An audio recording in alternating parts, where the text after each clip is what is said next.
kişilər nə istəyir? Bir problem olur.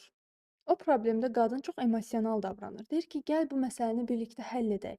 Qulaq as, bax bunu elə edə bilərik, belə edə bilərik. Kişi amma istəyir ki, biraz olsun, arada bir məsafə olsun, bir fikirləşə bilsin ən azından, məsələni, problemi dərk edə bilsin. Zaman istəyir, tələb edir ki, xahiş edirəm əzizim, bir saatdan sonra yenidən bu məsələni müzakirə edərik. Qadın deyir, yox, indi etməliyik, mütləq indi etməliyik.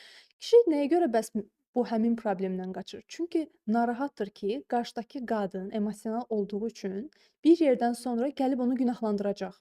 Kişilərdə də o qürur var, o özgüvən var. İstəmirlər ki, qürurları qırılsın. Ona görə də münasibətdəki o problemi ötüşdürməyə çalışırlar ki, biraz da bu xanımla indi mən bunu danışsam, bu mövzunu müzakirə etsəm, indi 100% ən zəif nöqtəmdən məni vuracaq.